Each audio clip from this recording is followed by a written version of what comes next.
ٹھیک ہے نا. تو ہاں ایک چیز فوجیوں میں کمپلینز آتی ہے, بعض خواتین کی شادی کسی فوجی سے ہوتی ہے تو کہتی ہیں اخلاق ٹھیک نہیں ہے. یہ فالٹ ہو سکتا ہے کسی فوجی میں, اخلاق کیا نہ ہو, غصے کا تیز ہو, یہ ہو سکتا ہے, تو کسی میں بھی ہو سکتا ہے. تو اس والے فالٹ کا وہاں علاج, یہی آفیسر میں یہ فالٹ کی کمپلین زیادہ ہے. ہم تو ہر طرح کے لوگ آتے ہیں نا ملنے کے لیے, تو کسی کمیشن آفیسر سے شادی ہو گئی تو خاتون کو یہ شکایت ہوتی ہے یہ آرڈر دیتا رہتا ہے بس, ٹھیک ہے نا. تو وہ کیونکہ وہاں ان کو عادت پڑ چکی ہوتی ہے نا, چائے لاؤ, یہ کرو, وہ کرو, تو وہ بیگم کو بھی ریموٹ کنٹرول. لیکن سب ایسے نہیں ہوتے جو میرا بیان سن رہے ہیں, ان کے علاوہ کی بات کر رہا ہوں. ہمارے ایک رشتے دار تھے, نیوی میں آفیسر تھے وہ, تو ریٹائرمنٹ کے بعد وہ یہی کرتے رہتے تھے بیٹھ کے, یہ لے آؤ, چائے لے آؤ, وہ لے آ چائے, 1 منٹ دیر ہو گئی تو ان کو غصہ آتا تھا. تو انہوں نے پھر بتایا کہ بھائی مجھے غصہ میرا رائٹ ہے, کیونکہ ہم نے فوج میں کبھی نہیں دیکھا کہ چائے بولاؤ اور وہ نہ آئی. تو ان کو ہم سمجھاتے, میں تو نہیں تھا, ان کے رشتے دار سمجھاتے تھے کہ یہ گھر ہے, یہ میدان جنگ, بولو.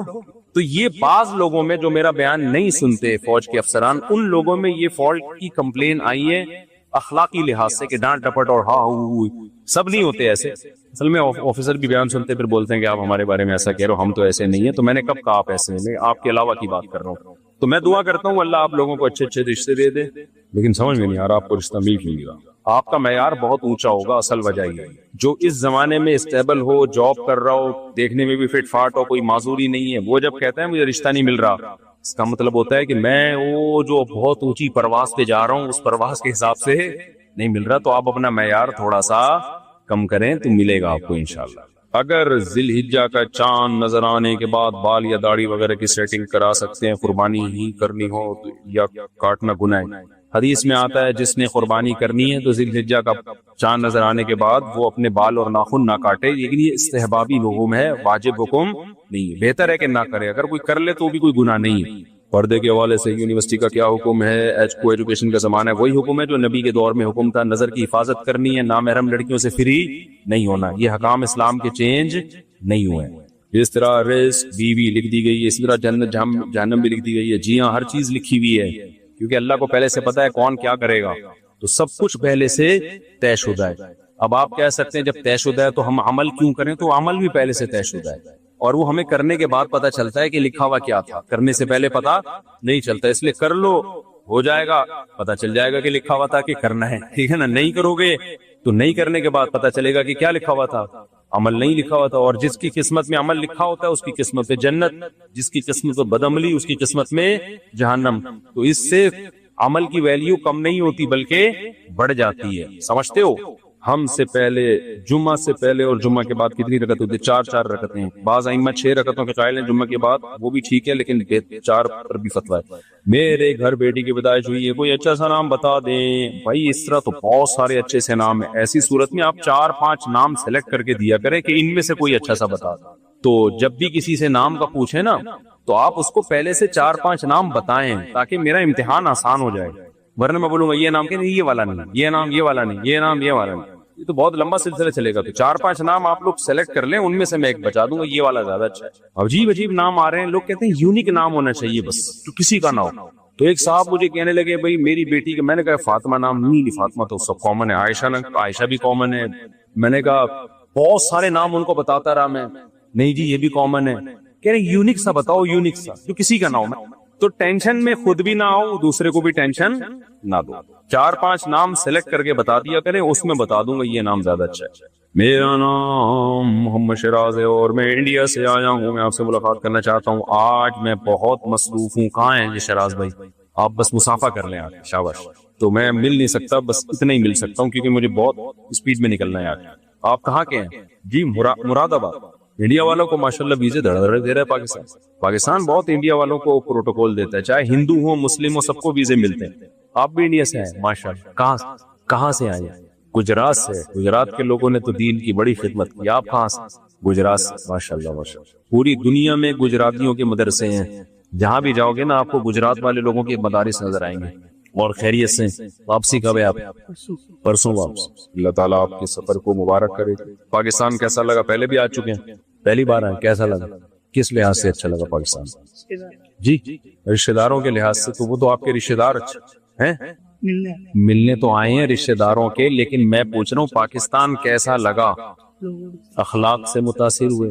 لوگ تمیز سے بات کرتے ہیں, گالیاں والیاں معین اختر کا پروگرام تو نہیں دیکھتے؟ اچھا، عزت بہت دیتے ہیں ماشاءاللہ. اور باقی آپ کو ایز کمپیئر ٹو انڈیا یہاں کے جو کھاتے پیتے لوگ نظر آئے آپ کو؟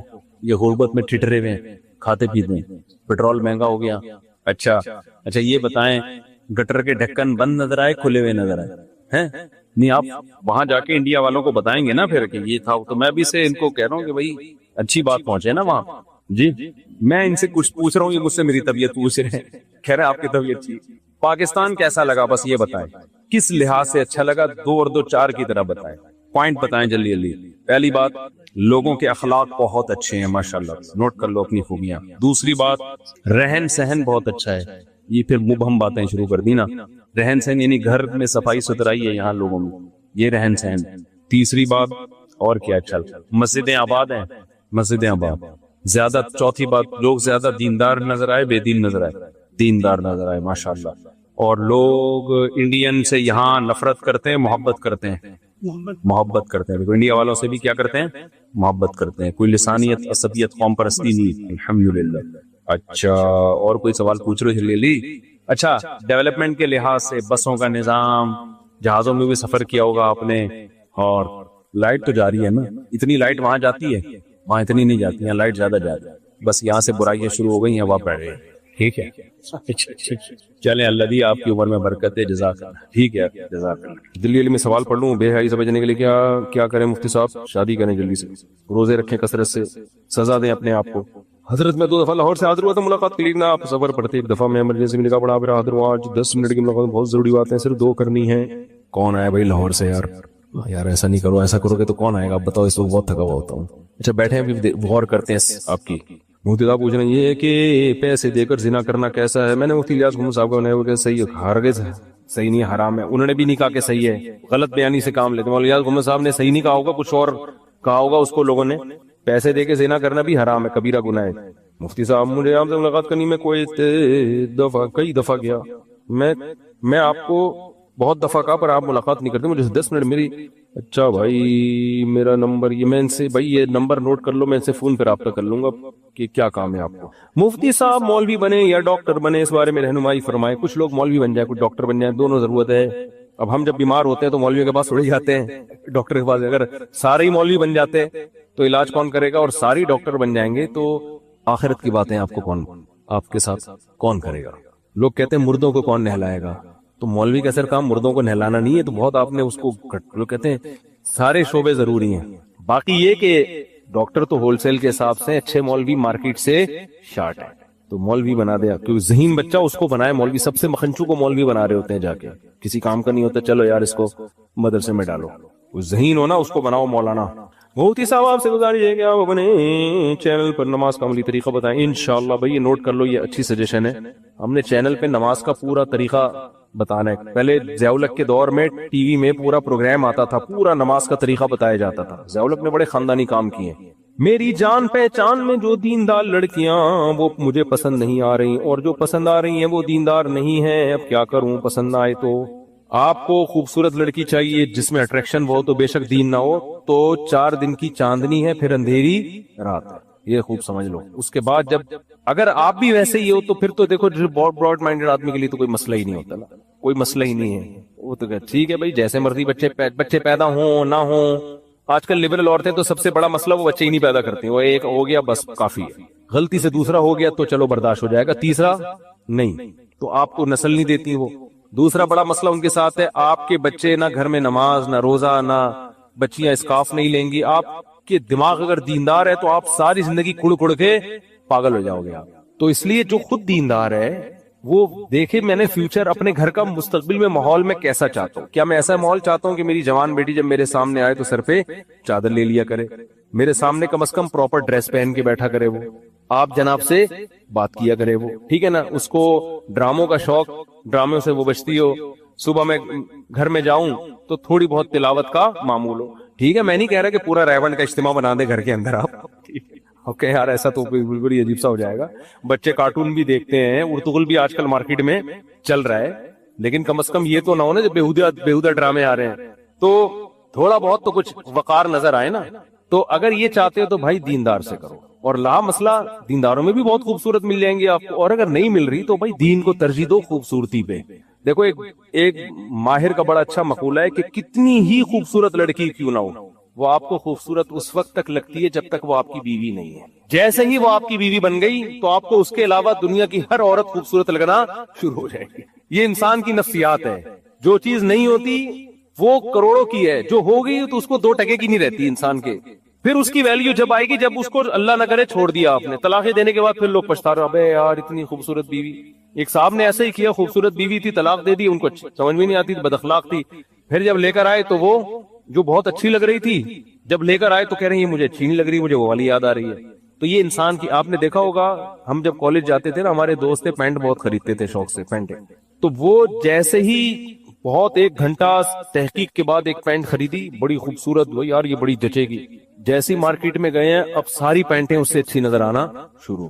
یہ انسان کی خواتین کو دیکھ لو نا، جو خرید لیا تو اب وہ اچھا نہیں لگ رہا، باقی سب اچھا لگ رہا ہے. تو یہ انسان کی نیچر ہے. تو یہ خوبصورتی، میں نہیں کہہ رہا کہ آپ اس کو بالکل ویلیو نہ دیں، لیکن میرے بھائی اس کو اتنی ویلیو دیں جتنی دینی چاہیے. سب سے پہلے دین ہے.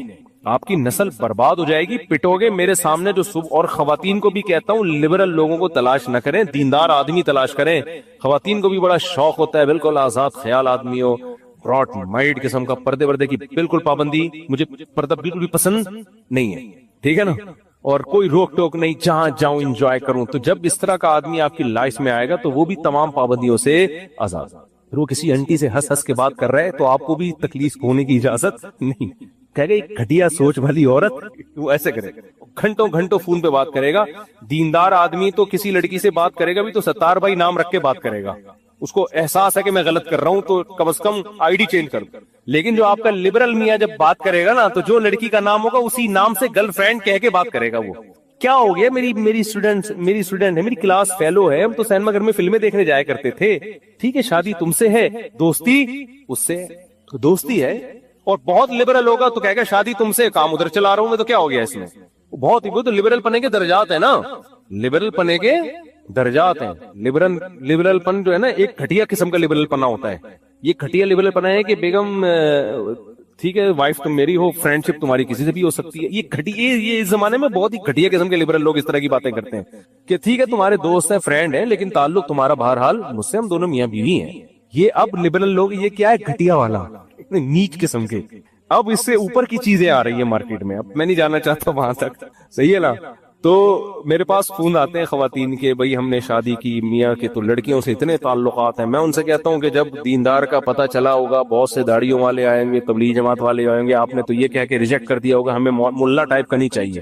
یعنی ہاں ہم نے تو یہ کہا تھا، ہم نے کہا یہ ملا ٹائپ کا نہیں ہے. تو اچھا یہ ذہن میں رکھیں کہ صرف داڑھی پگڑی کافی نہیں ہوتی. بہت سے جو ہے نا وہ داڑھی کے روپ میں بڑے بہت ہی بدماش قسم کے لوگ ہوتے ہیں، تو صرف داڑھی پگڑی دیکھ کے نہیں کہیں دے دیا کریں. اصل دیکھیں دین کو فالو کتنا کر رہا ہے یہ.